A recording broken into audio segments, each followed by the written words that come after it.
Then वो ये बताता है कि जो हम सपोर्ट एक यूज़ करते हैं कि एक रेस्ट को जिस तरह सीट पे करना है, वो सरफेस कैसी होनी चाहिए, वो साउंड इनेमल में होनी चाहिए कि हेल्दी इनेमल होनी चाहिए। क्योंकि अगर फॉल्टी इनेमल होगी तो वो कोई ना कोई रेस्टोरेशन उसको इशू आता रहेगा और प्रॉपर वो सीट नहीं हो पाएगा। ठीक है, अब ये हम मोस्टली कौन सी सरफेस पे करते हैं वो भी देखते हैं, क्योंकि अब प्रोक्सिमल जो केरीज होती है ना, प्रोक्सिमल साइड पे जो केरीज के चांसेस होते हैं वो ज़्यादा होते हैं अक्लूजल साइड पे। ठीक है, तो इसलिए हम सबसे पहले जो प्रिपरेशन करते हैं ना टूथ की, उसमें सबसे पहले हम अक्लूजल साइड प्रिपेयर करते हैं, देन हम प्रोक्सिमल करते हैं। क्योंकि अगर हम प्रोक्सिमल साइड पहले प्रिपेयर कर लेंगे तो उसकी क्या वजह से क्या होगा कि मार्जिनल रिज होगी ना, वो उसका जो लेवल होगा वो लोअर हो जाएगा। उसकी वजह से जो सेंटर ऑफ द रेस्ट होगा ना, वो भी ज़्यादा डीप चला जाएगा, हमें डीपन करना पड़ेगा। ठीक है, ताकि प्रॉपर सीट हो।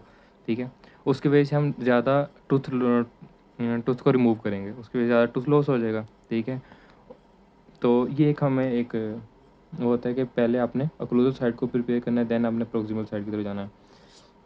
देन इसी में यही होता है कि आप एनिमल की हेल्थ के लिए आप फ्लोराइड जेल यूज़ करते हैं, बट कुछ कंडीशन ये होता है कि अगर आपने कास्ट मेटल स्टेशन में आपने इम्प्रेशन लिया है या कोई वो इरिवर्सिबल हाइड्रोक्लोराइड यूज़ किया है, देन आप फ्लोराइड जेल नहीं यूज़ कर सकते। ठीक है, क्योंकि वो कहीं इनकम्पेटिबल आपस में एक दूसरे के लिए, तो वो सही से अपना फंक्शन नहीं परफॉर्म कर पाएगी, तो फ़ायदा नहीं है लगाने का।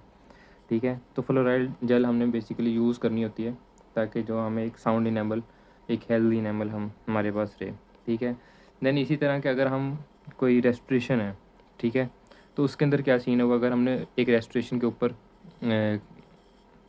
रेस्ट देना है, उसमें क्या होगा कि larger and deeper in crown and inlays, अगर तो हमने किसी क्राउन के ऊपर रेस्ट देना है या इनले के ऊपर रेस्ट देना है, तो वो ज़्यादा लार्जर बड़ा होगा और वो डीप अंदर की तरफ जाएगा। ठीक है, इसी तरह जो टूथ सपोर्टेड होते हैं उनमें भी आपके पास जो रेस्ट होता है वो लार्ज और डीपर होता है as comparison to digital extension base, according to जो है साइज साइट।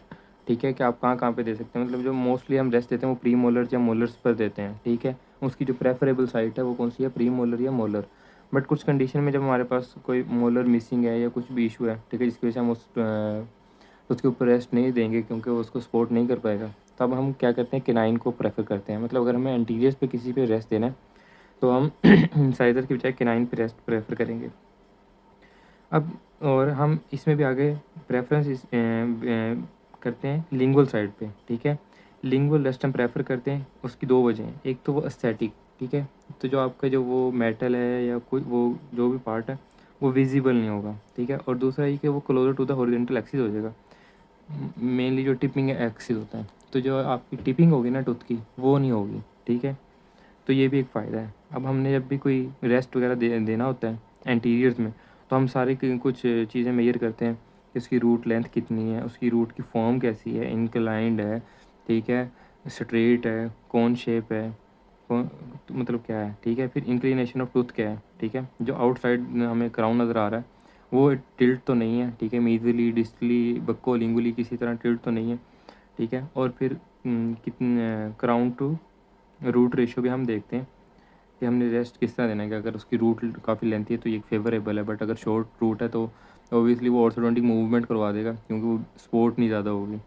तो ये एक कुछ फैक्टर होते हैं जो हम देखते हैं जब भी कब हम लिंगुअल रेस्ट दे रहे होते हैं।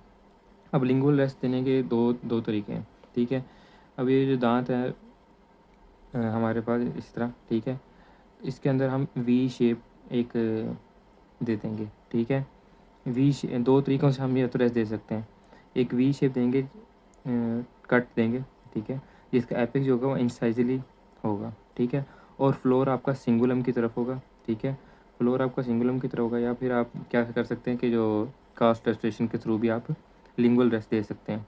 ठीक है, कुछ कंडीशन में हमें लेबियल भी, अगर हमारे पास लिंगुअल आप तब हम देते हैं जब हमारे पास लेबियल जो इनेमल हो वो तो या तो साउंड हो। ठीक है, अगर वो साउंड है तो फिर हम थर्ड क्वार्टर क्राउन यूज़ करते हैं। बट अगर वो साउंड नहीं है, इनएडिक्वेट है, देन हम वेनियर्ड कंप्लीट क्राउन यूज़ करते हैं। ठीक है, जिसका मेन जो डिसएडवांटेज है इस लिंगुअल रेस्ट का, तो मोस्टली हम ऑर्थोडोंटिक ब्रैकेट्स भी यूज़ कर रहे होते हैं, तो उसकी वजह से एक तो हीट जब वो रिमूव करते हैं, ब्रैकेट्स को रिमूव करना होता है, तो एक हमें इशू आता है हीट जनरेशन का और एक आता है पल्पल डैमेज का। ठीक है, तो ये कुछ रीज़न है जो कि डिसएडवांटेज है एक lingual rest with the orthodontic brackets use करने का, ठीक है।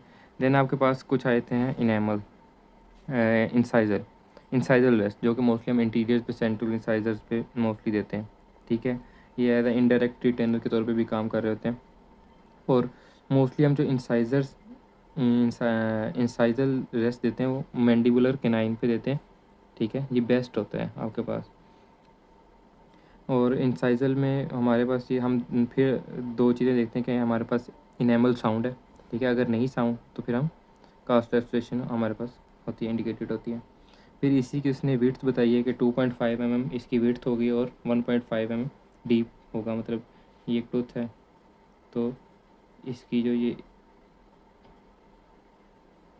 ये इसकी जो विड्थ होगी, ठीक है, वो 2.5 होगी और ये इस तरह जो डीप होगा वो 1.5 mm होगा। अब ये इसीलिए होता है ताकि जो स्ट्रक्चर हम उसको प्रोवाइड करें, ठीक है, वो सपोर्ट भी कर सके उसको।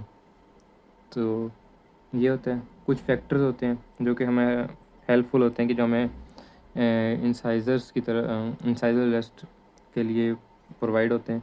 एक तो हमें नेचुरल इंसाइजल फिस्टिंग मौजूद होती है, ठीक है। और एक टूथ मॉर्फोलॉजी भी आपको अलाउ नहीं कर रही होती किसी और जगह रेस्ट प्रोवाइड करने का, ठीक है। फिर ये स्टेबलाइजेशन भी प्रोवाइड कर देते हैं और जो टूथ का कंटोर है वो भी रिस्टोर हो जाता है, ठीक है, एक इंसाइजर से। और आपको ये समटाइम्स इंटीरियर गाइडेंस भी प्रोवाइड कर देते हैं। तो ये कुछ रेस्ट के ऊपर चीज़ें थी जो हमने सबसे पहले इंट्रोडक्शन पढ़ा। देन हमने कुछ इसकी फॉर्म्स, आउटलाइंस, फिर टाइप्स, फिर लास्ट में हमने lingual rest and incisal rest और इनके डिसएडवांटेजेस और एडवांटेजेस और फैक्टर्स पढ़े जो कि इनको अफेक्ट कर रहे हैं।